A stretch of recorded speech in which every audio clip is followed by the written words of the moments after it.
You're listening to Spainfully Honest, the podcast where me, Paul, and me, Catherine, talk about what it's really like living in Spain. Each week we'll share stories, tips and honest conversations about daily life here in Spain. The good, the bad and everything in between. Whether you live in Spain or you're thinking about moving or you just want to know a little bit more, you're in the right place. So grab a coffee, get comfy and let's get Spainfully Honest! Okay, hello and welcome to Spainfully Honest, episode 32. 32. I've done that for a bit. 32 feels like a landmark. I don't know why, but it sort of does. Every week. Because it rhymes with 52. I don't know. Every week feels like a landmark, doesn't it now? Well, It's 32. Like, I don't know. Something about it. 32. Don't know. So many episodes. It's a lot. I was just thinking when I was editing it the other day, maybe we have to stop saying the episode number. Why? I don't know. When I listen to other podcasts, they don't say episode whatever, do they? Yeah, they do. Some do, don't I know they? a good one. I like it. It's They kind do. of our Oh, thing they? now. Yeah.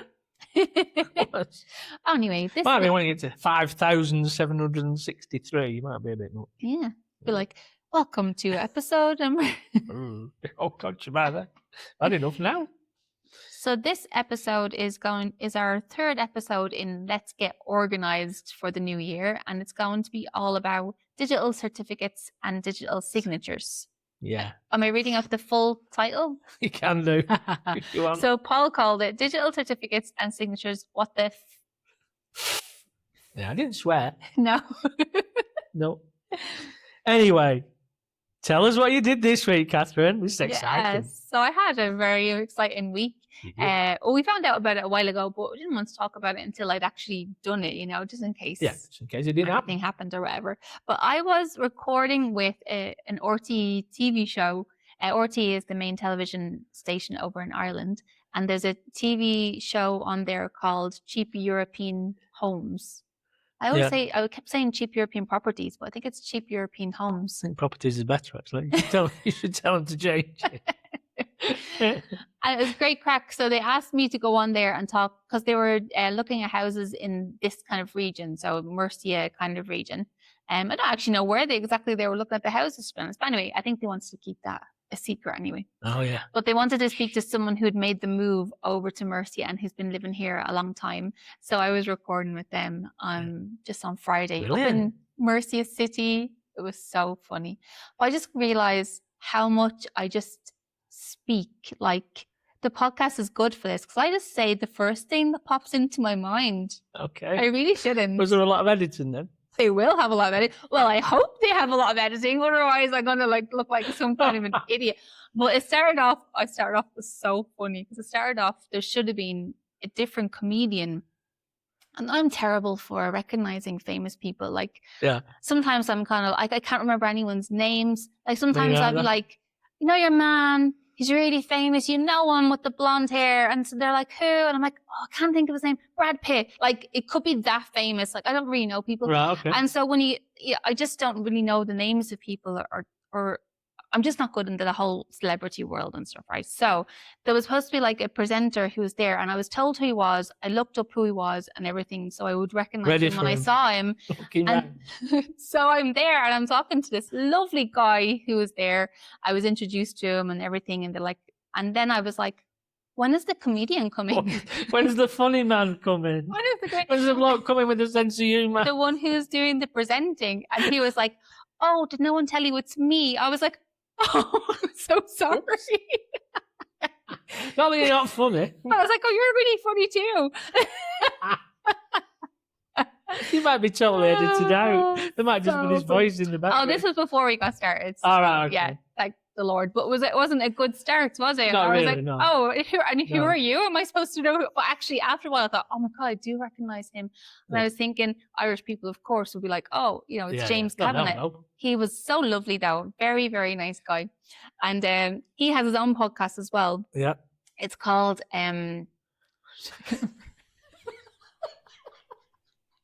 I thought you did really well remembering his name. The Simple Life ? Right, okay, right? yeah. Because he moved from Dublin to the country, like a rural property. Looks lovely, actually. I was checking them all out on Instagram. And And so he was like, the question mark at the end of his podcast is because, well, is it actually a simpler life? You know, because it was cool, right? And I was thinking, I was like, oh, I must ask them if they want to do some kind of a collaboration with podcasts like ours and theirs. And then I looked up his podcast when I came home, and he's had like the president of Ireland on his podcast. And I was like, oh, I'm so glad I didn't say, do you want to come onto our podcast? Do you want to come onto ours? I did say no. I did say, and he must be thinking, "Oh, bless her." I was like, "Oh, well, I'll give your podcast a shout out when I'm on my podcast." Like he doesn't need us to give him a shout out on his podcast. No. So funny. And the next thing I said, which was another foot in mouth moment, which was worse because they were actually recording me. They asked me about the, different accents that there would be around Spain, and I said, and it's been replaying in my mind. Like every 5 minutes. There's always that thing in your life that you remember forever. It's never a good thing. Go on. And I said, oh yeah, the Murcia accent is the worst accent, I said. That's a bit mean. I meant the most difficult to understand. Which that's is not what you said. No, it definitely isn't. That's not what you said. And then, not just that, then I went and compared it to an accent in Ireland and said, kind of like the Cork accent. And so just basically slagged off a big percentage of Ireland. But not only that, most of the people from the crew who were recording, we were all from Cork. And there was literally this like change in atmosphere. I was like, oh my God, are you all from Cork? I didn't mean that it was a horrible accent. I meant it's just hard for people to understand, but the damage was done. So yes, I'll let you all know when that's going to be coming out. It's going to be on... comes out. If she's on it, smack it on it. It's going to be on RTE, but it's also on Amazon Prime. It's like Sunday at 7:30, something like that, and it's a proper, real major program. Yeah. Fantastic. Huge. And so if you want to see me making a fool of myself on national television, insulting 3/4 of the Irish population. I'm the Spanish one. It's great crack. It was lovely. And so I have to give them a shout out. Lovely Irish people. And I always say Irish people are great, right? These people work in Ireland, and one of the cameraman and the producer spoke Spanish. Brilliant. That's honestly good, isn't it? The pieces of paper that the contracts and things that you had to sign were in both languages, Spanish and English. I won't name the company, but I've worked for companies based in Spain who didn't even have both languages on things that you had to sign. These are people who are not even based in Spain. They're based in Ireland, but they come across and have all the languages. Yeah. I mean, one of the guys spoke really good Spanish, and then the other one had learned it in school. And I said, like, I was trying to help them out. Do you want me to order the coffee? Or they're like, no, I want to practice. Like, they wanted to practice their Spanish. No, it's great. But it makes sense, doesn't it? Because, I mean, effectively now, Ireland is the place to be able to speak English as a Euro person. Yeah. You can't go to the UK as easily as you used to be able to. Yeah. So it makes sense. I think so. And I mean, I think people who send their kids always like the idea of sending them to Ireland because they send them to like an Irish family. I don't know why. Doesn't it sound like been watching Mrs. Brown's Boys probably. That's what it is. Expect it to be like that. Then another little shout. Yeah, it kind of is.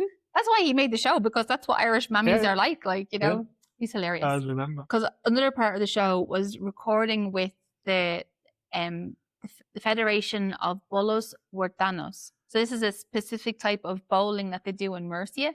They don't like the comparison with petanque. No, it's different though, isn't it? It's different, and that's French, of course. It's like a bit, sort of cross between 10-pin bowling and other kinds of bowling, isn't it? Yeah, but you don't roll it, you throw it. You throw it, yeah. It's really hard look really hard. But it's called Bolos Huertanos. So like kind of country bowls, I guess, it would be a direct translation of it.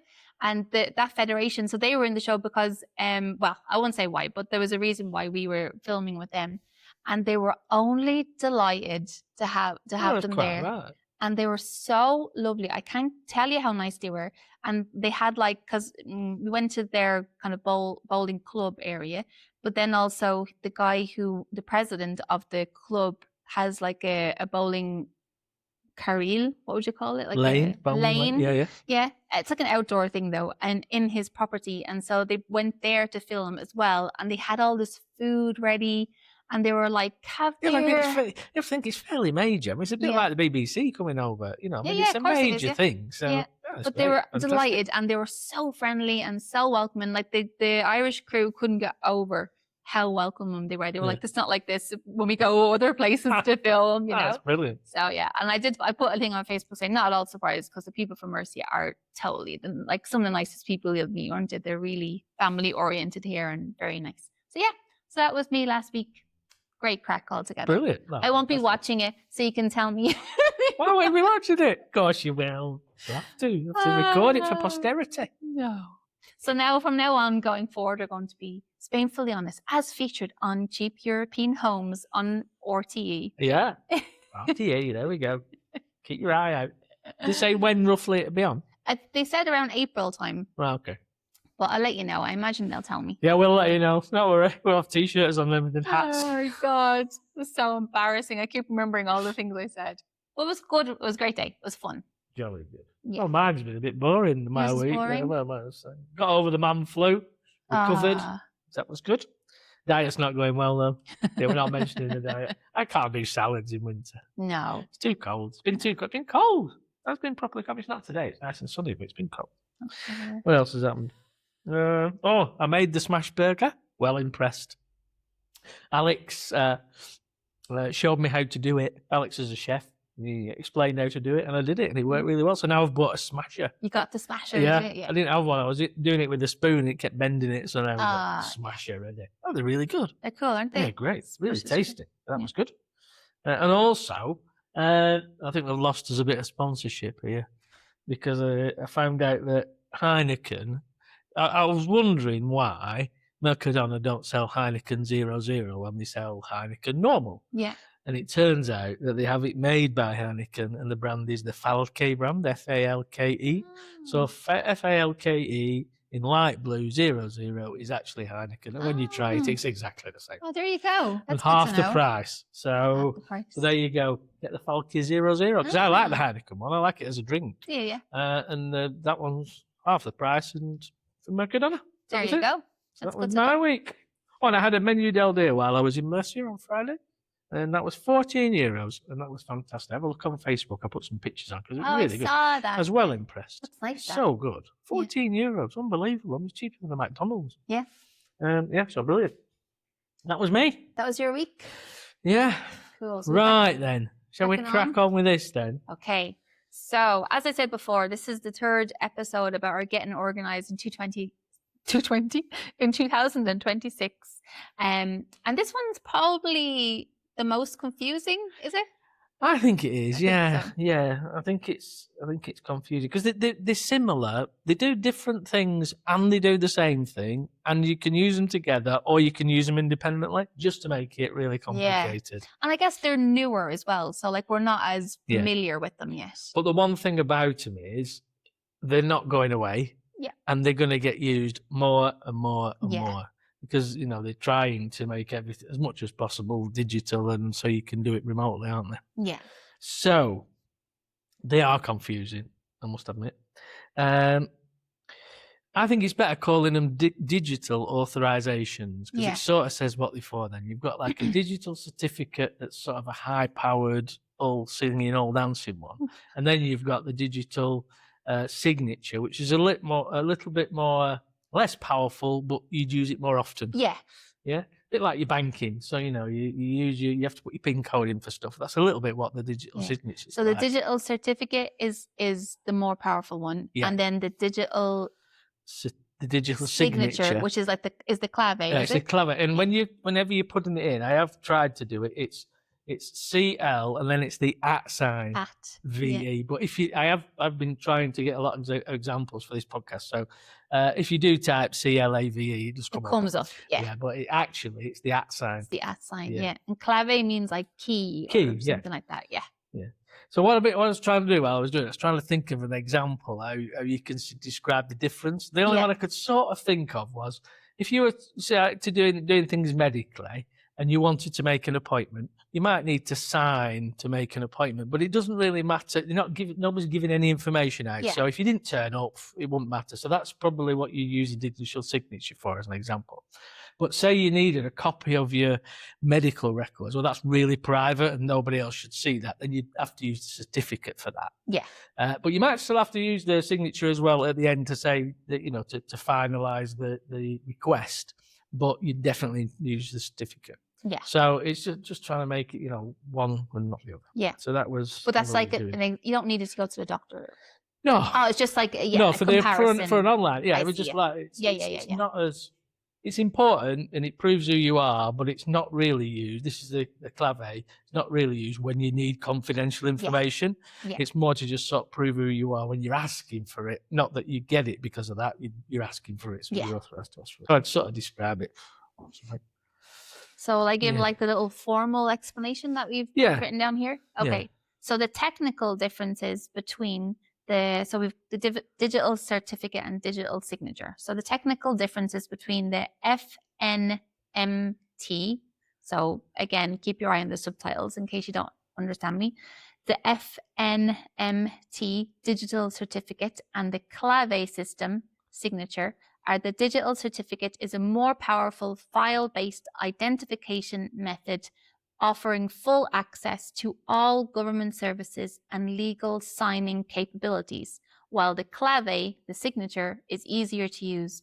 It's a PIN password-based system primarily for frequent basic interactions with public administrations. Yeah. So that sort of explains it technically. The thing with them is, at the moment, if you're an immigrant, or how else do we call it, a foreigner, you have to apply for them both in person at the minute. But if you have got the FNMT It's hard to say, certificate, you can apply for the clave online. Yeah. So that's the most powerful one. So more information about the FNMT digital certificate access and its use. So as we said, it provides the most comprehensive and highest level of security for online procedures. It grants full access to all government services, allows for extensive business and legal uses, which include the following, which this information comes directly from the government website. Okay, so we've gotten it directly from the source. So the usage includes filing of tax returns and payment of your tax bill. You might not want to do that, but you have to. Yeah. Lodging appeals and claims. Completion of census forms, so population and housing. Registration on the electoral roll and consultations. Queries regarding traffic fines. Consultations and procedures regarding applications for grants. Consultations regarding this designation of polling stations. Administrative notifications. Use of the electronic signature on official documents and forms, signing documents with full legal validity, and is widely accepted by most banks. Yeah, so there are some differences there. When we talk about the other one, like the banks don't accept it and things like that. So that's showing you the differences a little bit. Now with it, what happens with it when you apply for it and everything, it gets installed on a device. Now that device can be a PC, a tablet, or a phone. Yeah. But the thing with that one is you tend to use it more for documentation, and so I would recommend like probably through a PC if you've got one, just because it'd be linked to your printer. You can use it to scan and attach a lot better than you can on a little phone. And if you're reading documents, trying to read them on a phone is a little bit more difficult. But you can put it on any of them. Yeah, my historian said you can also put it onto a pen drive. Right, so then from that pen drive, you could pop it into whatever device you are using. Right. Okay, so you can also do that. Because he told me, because he did it for me. And so I was like, well, how can I use it? And he was like, if you just pop it around, I can install it for you on a pen drive, and then you can use it on any device that you want to use it on. Yeah. So when I got mine, I had to go for it to the office in Mercia, and then I received it on my, the message sending it me on my phone as the attachment, and then I had to give that to my accountant. Yeah. But also he said put it on your laptop as well, laptop. Sort of thing. Yeah. I've never used it, but he said put it on your laptop. Neither have I. But they use them all the time, don't they? Yeah, all the time. Yeah. I mean, I was just going to say, as kind of after that list of things that you use it for, that when I was self-employed, Christ, I used it all the time. It was for this, that, and the other. It was always stuff coming through that you needed the signature for, the the digital certificate for. Yeah. Yeah, so it's definitely very handy to have it. Okay, so it's valid for 4 years and then it has to be renewed. So we're still talking about the digital certificate here. Yeah. So it's valid for 4 years and then it has to be renewed. At the moment and at the time of recording this, it's January 2026. That renewal is in person as well. So you have to renew it in person as well as get it in person. The registration for it is done by a visit to an official accreditation office. Details to follow. So we'll talk about it later on. Yeah, so I've done both. So I had to go for it originally. Yeah. And then last year I had to get it renewed. Yeah. And both times I went to the same place in Mercia. And it was very straightforward.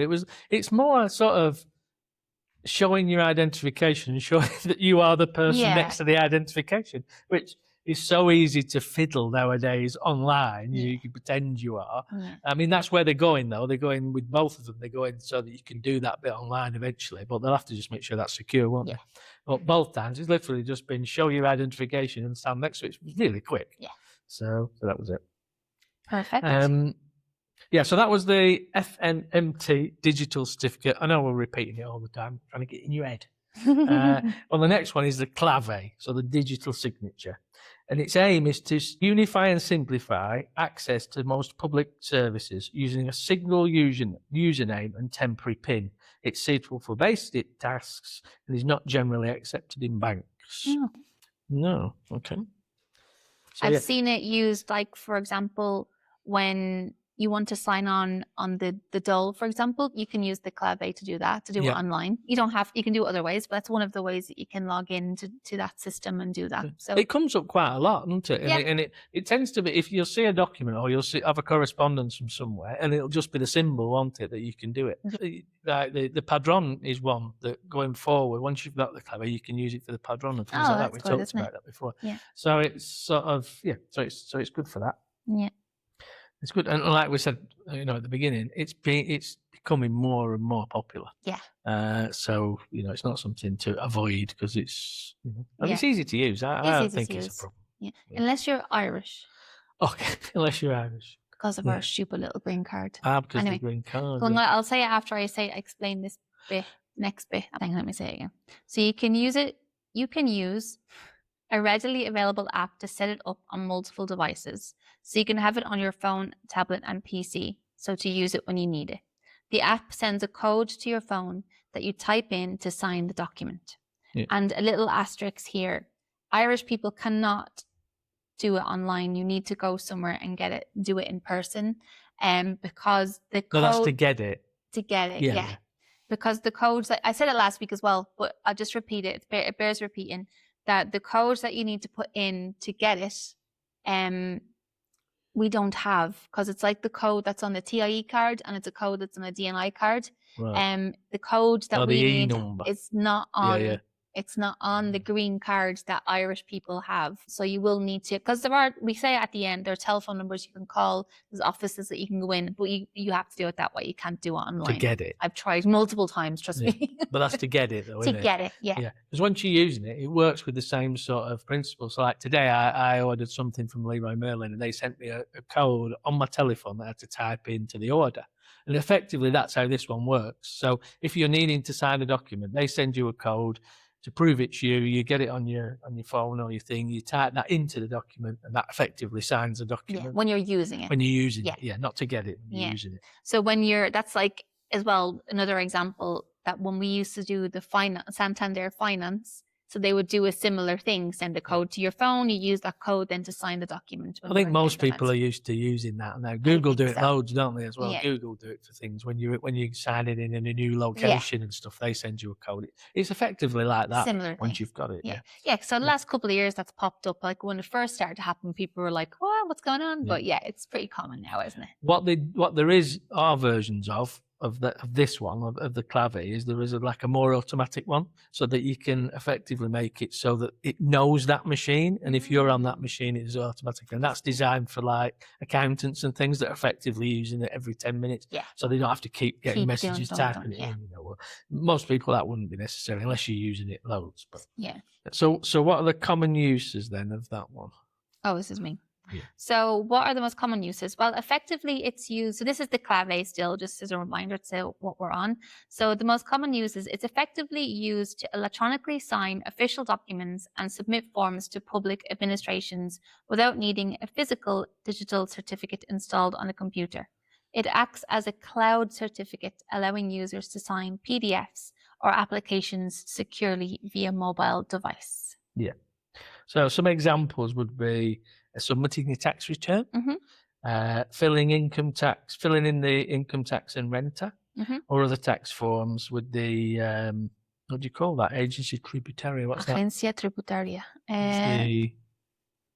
Don't know what Tribute agents. Yeah, no, it's like work, isn't it? Really, work and employment. I don't know. Employment agency. Yeah. Social security procedures as well. So if you wanted to get your, what they call in Spain, your working life report.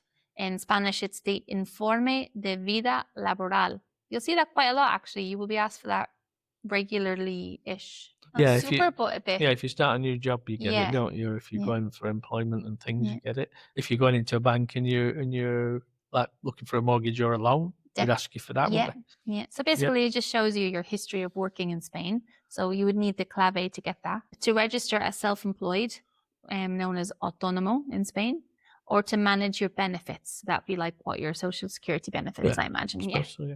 And then to do with your car and the DGT. So if you're renewing your driving license, the clave helps that. If you're paying fines and if you're checking points. Now, the difference between it and the signature before was that one was querying fines. So if you don't agree with one of the fines, you're not just paying it, then the certificate would be something you have to do that. You can't sort of mess about with things just with the signature. It's like, yes, I accept it. Yes, I'll pay for it. Yeah. But not, I'm querying it and etc. That's different. That kind of really highlights the difference between the two, doesn't it? Yeah, that's probably a better example.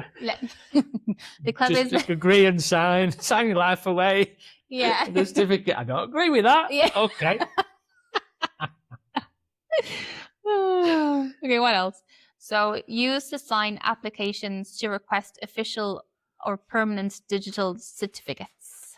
So it's like another form of identification, isn't it, I suppose? There was just a little bit that said citizenship and residency. Oh, yeah. That was me.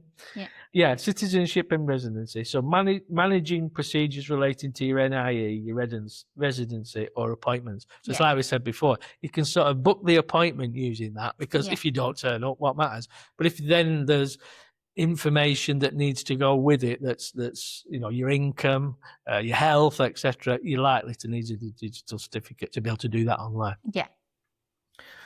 And lastly, regional and local government procedures. So accessing services in various autonomous communities and municipalities. So this is a bit more what's happening going forward. So if you, for example, if you you're on the Padron, you're on that area, and you wanted to go on one of the holidays, the pensioner holidays, things like that. Yeah. So that sort of, you could use that to effectively be able to apply for that. Yeah. It's sufficient information about yourself to be able to do it. Apply. Yeah.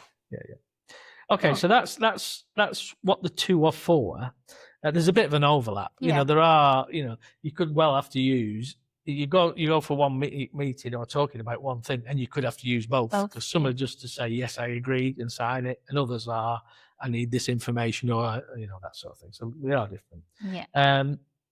So in that respect, if you can, you're best probably getting both, because then you possibly can do more. How much you're going to do? Like I say, when you're autonomo, you're self-employed, so therefore you have to do a lot of things yourself. If you're working for somebody else, you probably don't need it as much. Yeah. But they're still handy to have, because you'll one day you'll need to do something and you'll run up into that clave sign and you'll be like, oh God. Yeah. Oh no, definitely the clave. Yeah, the clave is 100%. Yeah. But the certificate. But it's going to get more and more. It will. So things will just get more and more. And that was something I was thinking about when you go in.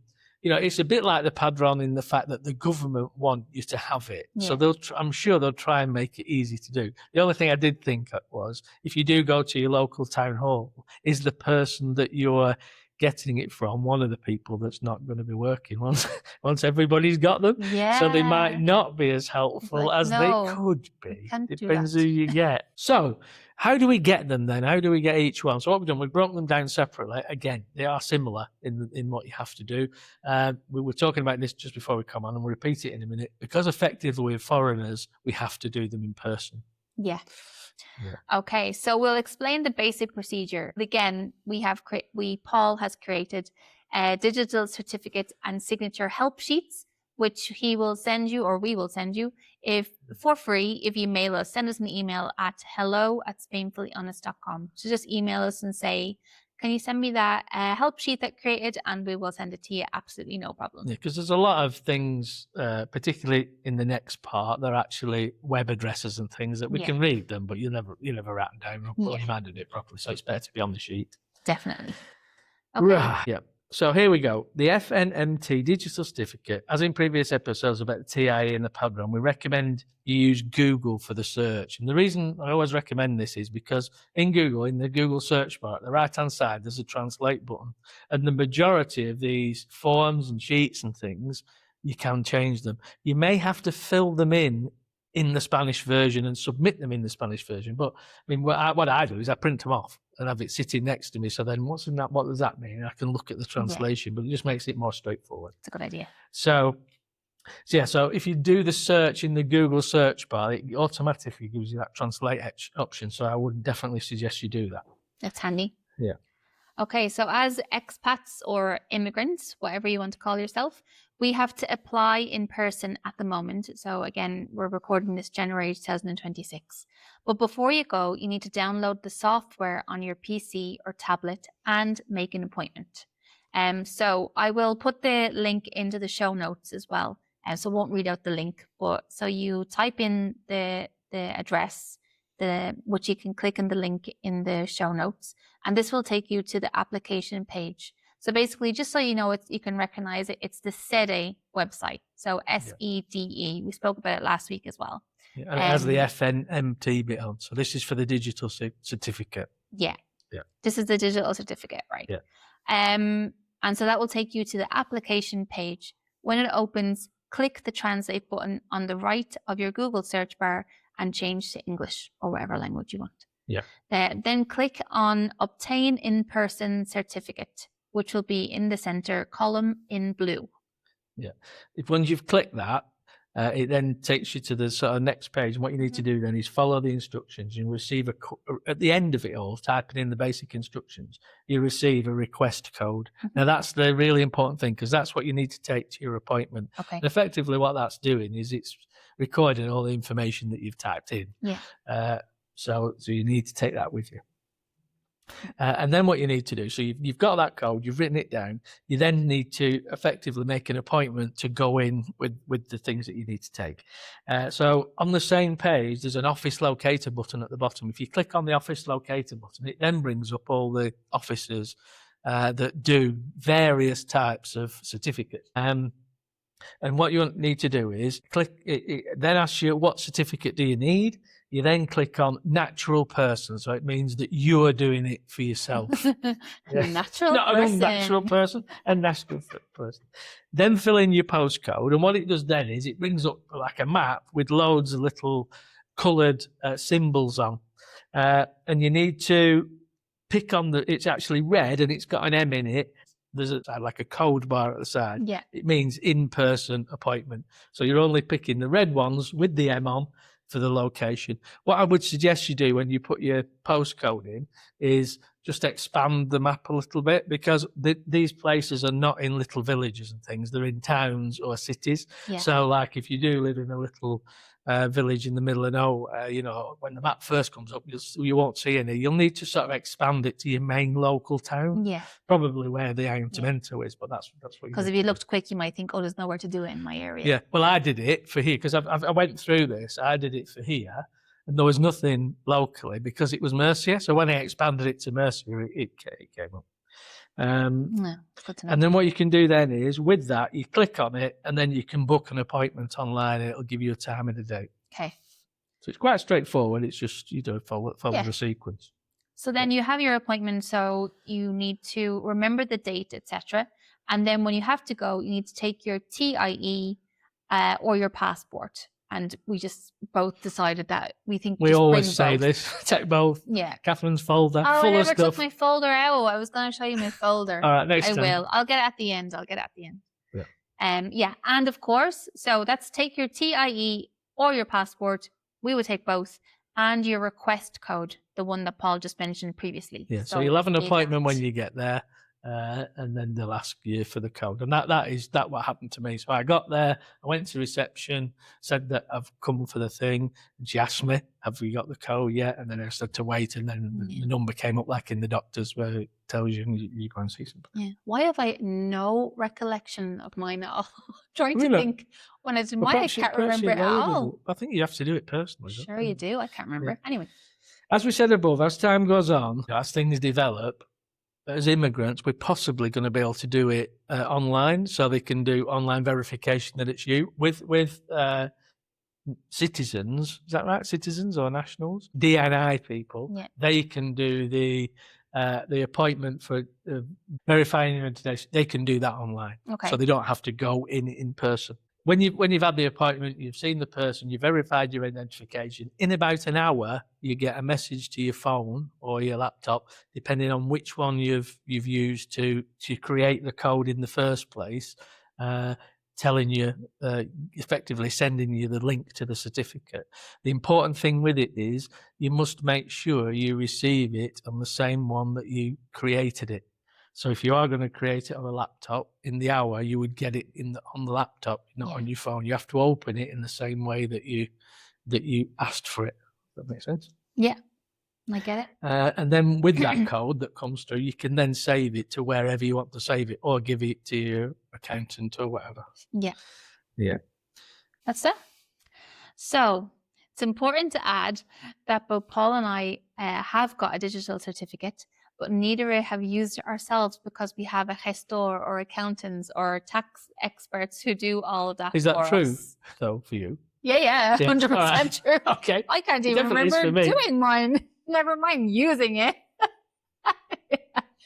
I remember doing it twice, but I just remember giving it to Oh my- my accountant. I Here you have, are. yeah, I have one. Only but because it's he asked for it. all brand new information. I was like, there's a vague recollection of codes and all. It's years ago, like. But Well, anyway, but you're probably due for it soon, because if you did it when you went self-employed this time, yeah. it Be won't like be due yet, will a it? year or so, I'll Yeah. probably have to Then you renew. have It's to- 4 I mean, years. what happens is your accountant tries to get into it and can't, Yeah. and then it's got to be renewed. So. Well, yeah.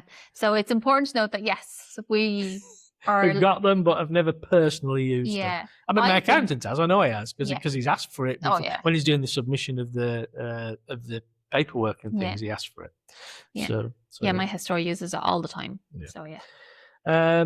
Right, so that was doing the digital certificate. How do you do the clave? Now the clave is more straightforward.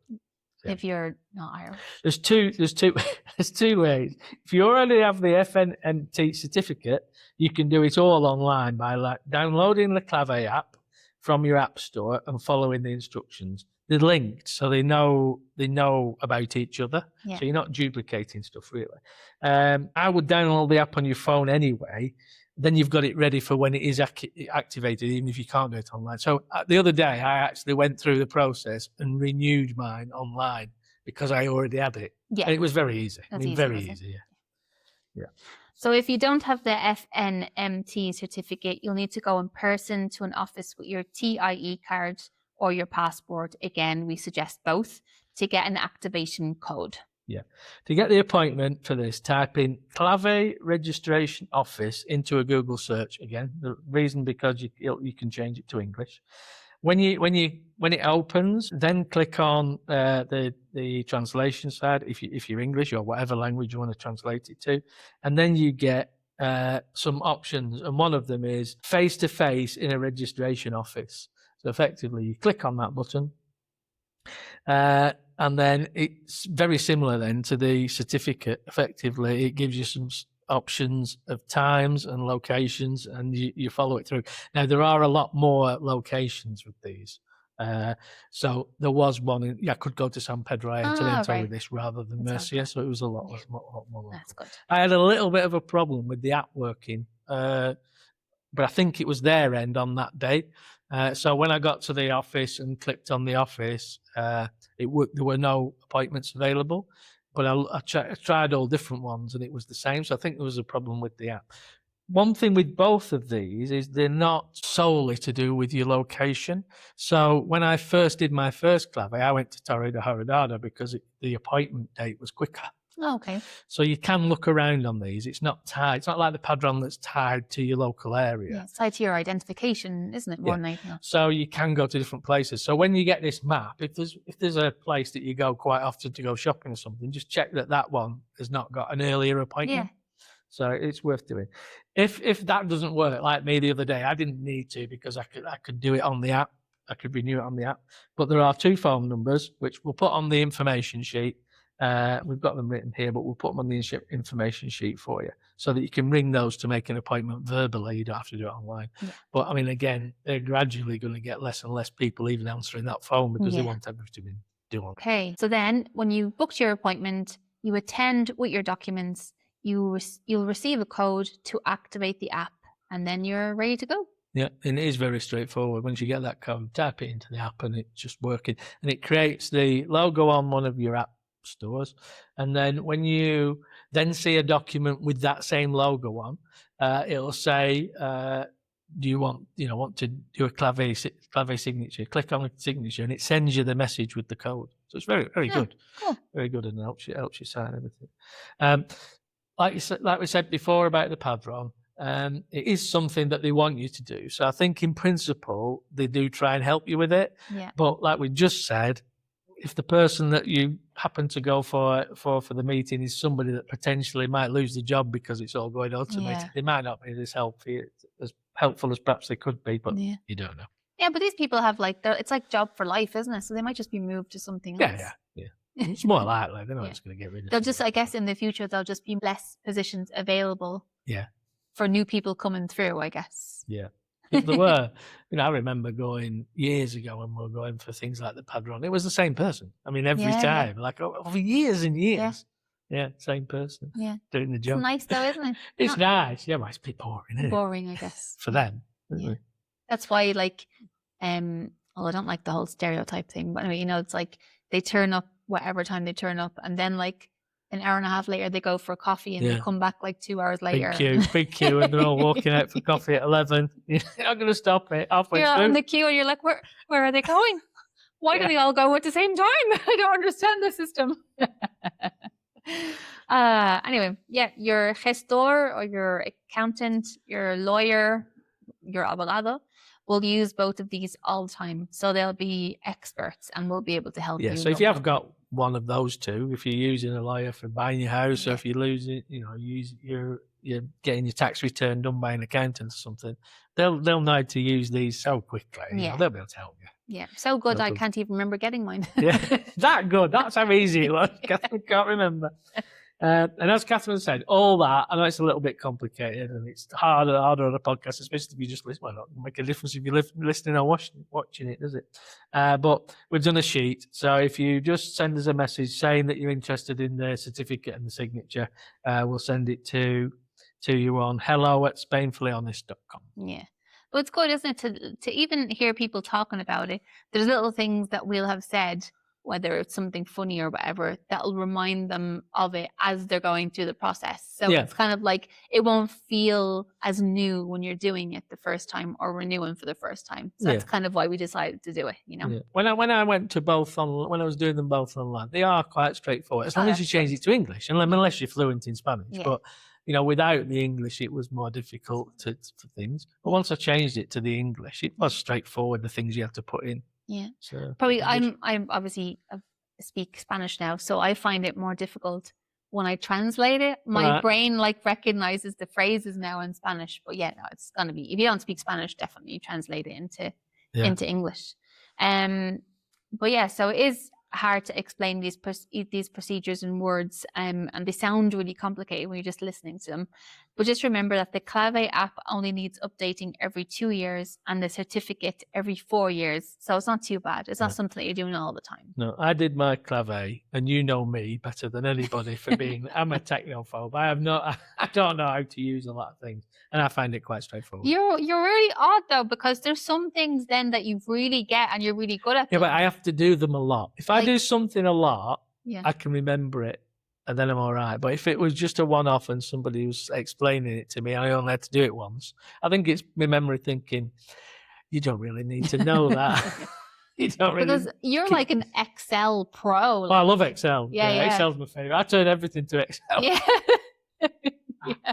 And it sends them all to you by email. That's the same thing. Yeah, send everything. Get lots in of Excel. emails. Yeah. Yeah, I hate Word. I just love Excel.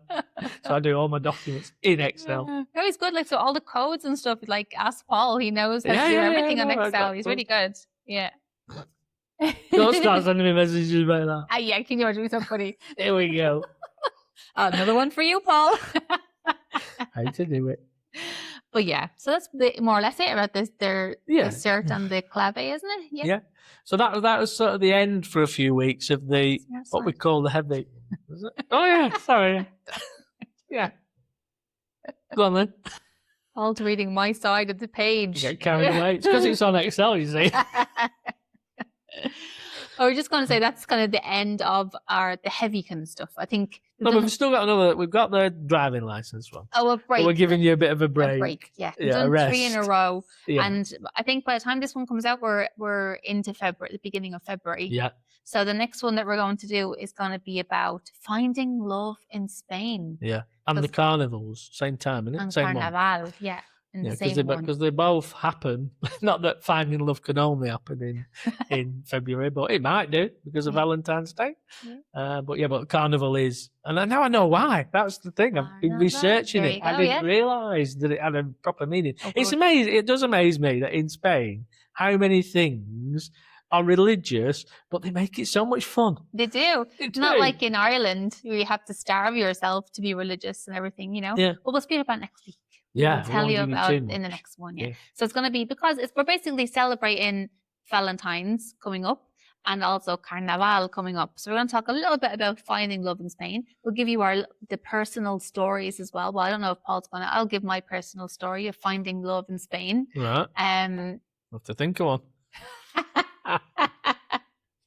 Had some dodgy ones, but and we'll talk a little bit as well about where to find or where to meet people. I don't know if you'll find love, but where to meet people. We've talked about it a little bit because we talked about it in some of the other episodes when we're talking about language and things. There's a lot of them are to do with the same, aren't they? Yeah. Where you learn language, where you meet people, then talk more. Okay, you could find love in those locations as well. Yeah. Yeah.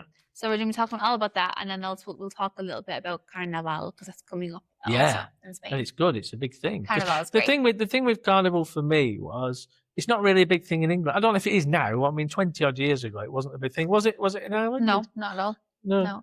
I mean, we obviously celebrate the same period in a different way.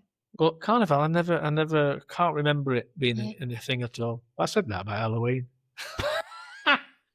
There's billions of people. Yeah, no Halloween in the UK. No, don't remember it. Right. That's it. That's it. Yeah. Thank you. Thank you. Sun's out. Talk to you. See. Yeah. Bye. Bye. Take care.